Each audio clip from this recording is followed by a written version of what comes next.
Hi there, Save with Crypto here. Okay, so what have I done? Well, what I've done is made people aware, people in the UK, that if they are looking at the premium tiers of the Tap Global card, then there's a few things to be aware of. The main thing is the fact that in Europe, if you want to have a premium tier, you just need to lock up some XTP, and then you get the premium tiers. And obviously, the more XTP you lock up, the better tier you get. Okay, now in the UK, this is different because they're not allowed to do this. Although Crypto.com do, which I don't quite understand at the moment. But if anyone can enlighten me to that, that would be good. But unlike Europe, what you need to do, you need to actually buy a premium tier plan. Now these are quite expensive. They go up to like the top one is like £25,000. So it basically costs you £25,000 a year to have a prestige card, which is the highest level, and that gives you 8% back on purchases. That means you have to spend £312,500 every year just to break even. So your 8% pays for that. That to me seemed unrealistic, which is why I made this video the other day on July the 3rd. Now, I put this on Twitter and I got some replies. Ren Lawton wasn't happy. Now, I got this reply from Tap, which I don't quite understand why they did it. I think it might have been maybe like a teenager on work experience who was in charge of the social media thing, maybe. But they said, oh wow, does that mean that by unrestricting the cap of 500,000 XTP and converting to a fiat euro equivalent fee could mean that more and more XTP gets locked up and reducing supply, thus stabilising price? Who would have thought about this? I must admit the style of that reply was quite surprising, actually. It seemed very unprofessional, I must admit. Anyway, Screenwriting 101 stuck up for me, saying, Save with Crypto is one of your biggest supporters. This kind of narky comment towards him is unprofessional and only serves to weaken confidence in your company. I highly recommend you engage positively with him. Also, review his content on YouTube. He makes valid points. This is true, because I really want XTP to work. I want Tap Global to work well in Europe, the US, and of course the UK, which is why I'm making these videos. I'm not making it just to be horrible or, negative. I really want something to happen where Tap Global platform becomes accepted and used in the UK. Anyway, so I thanked Screenwriting 101 for that. Now, Tap did reply. I think this is by a different person, but even so, the style is still a bit strange.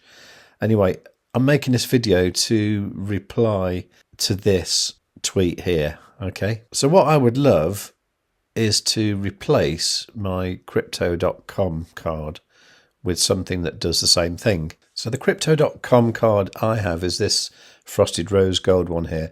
It's not the top tier, it's the one down from the top tier. There's 5 tiers altogether.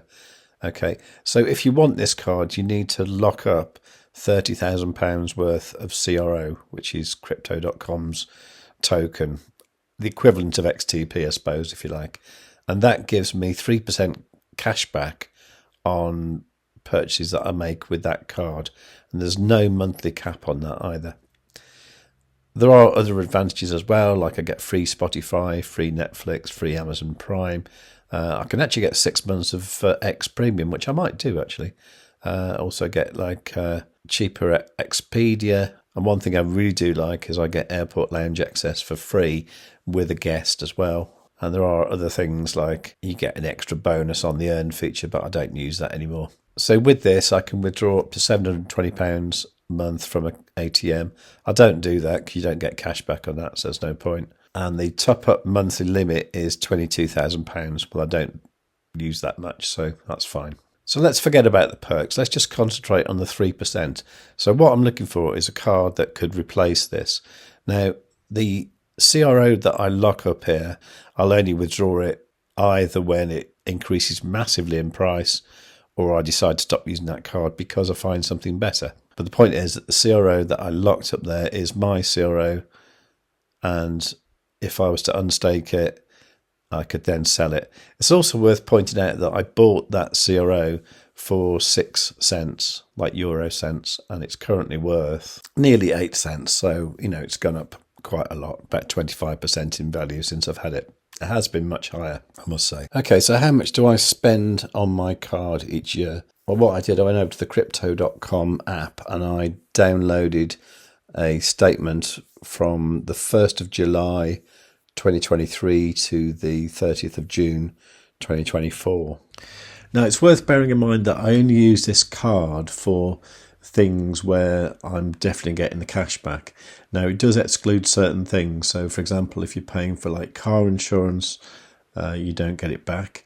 If you're paying for utility bills, you don't get any cash back. So I just don't do that. I do that with a different card. Certain things like, say, like Virgin Media Internet that I use, which I think is a utility, but you do get cash back on that. So I do pay for that with that. And I do tend to do things like that. I will actually pay it with a card rather than doing a direct debit, because with a direct debit, you wouldn't get cash back and you can't do it anyway. So overall, my general card expenditure, where I'm getting cash back in a year, it was just slightly under £16,000, which I think is quite normal. I mean, bear in mind, I'm a fairly typical single parent. I've got one teenage daughter living with me, the other one's here sometimes, but often at university. So, it's that kind of thing. It's probably not your typical family, but for an individual parent, it's probably about normal. That includes fuel for my car. I did get a set of tyres for my car. I also had to do some quite big repairs on my car as well. So I would say overall it's a typical year. There was no extravagant holidays in that. There was a holiday in Croatia, but I actually paid for that with a different card because I wanted to do it in euros. But yeah, just generally, I think that is about what I spend in a year, about £16,000. So for £16,000, if I was getting 3% cash back, that would actually be £480 a year. And that is at 3% cash back. So I'd probably say that if I had to pay for that card, then I would be prepared to pay £480 a year and then get 6% cash back, and then I'd end up in the same situation as what I am there. And even then, the disadvantage over the Crypto.com card is the fact that I'd have to guarantee that I spent £16,000 a year to make sure it was worthwhile. So it'd be like £480 for the card and then £480 percentage on top. Nevertheless, let's think of like £480 for 6%. So if we divide that by 6, I think that's the price you should be paying per percent of interest. So let's have a look how that could work. So that could put me in the platinum tier, for example, getting 6% for £480 a year. And that would mean I'd need to spend about £8,000 a year to break even before I started making anything with the card. Ballers could have a prestige tier at £640 a year, which would give them 8%. Now, a bit like Crypto.com, I'd probably suggest giving the people who don't pay anything nothing, and then have the first tier really accessible, like £120 for 1.5% cash back.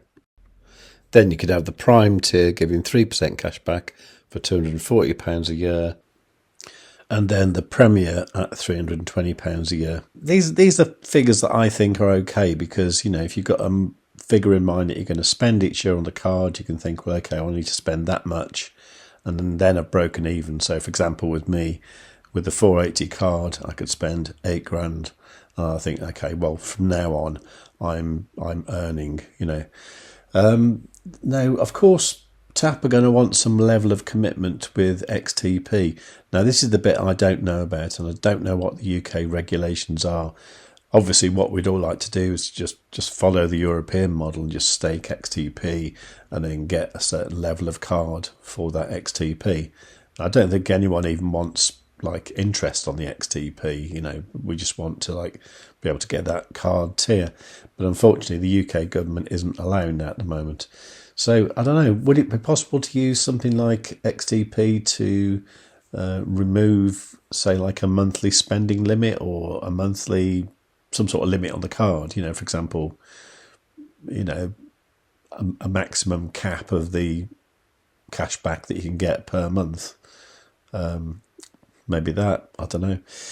I don't know what can be done. I think the only option for me is to leave the country, really, and go and live somewhere like Spain or Portugal. We've got a new government in the UK now. I don't know if that's going to be any better. I don't think it will be. I think the Labour government are probably not going to help at all. Anyway, let me know what you think, because this is obviously important to me. It's important to a lot of people. It's important to the future of TAP, I think, because the UK is a big chunk of the market, and I've got a feeling that a lot of the big XTP holders are from the UK. I know I'm certainly in the top 100 of XTP holders, and I'm in the UK. And I know a few other people who are quite big holders as well from the UK. We do need some sort of utility for the XTP in the UK. Let's hope it happens. So let me know in the comments down below. While you're down there, please like the video. Make sure you subscribe. Make sure you've got the notification bell set on all. And above all, tell your friends.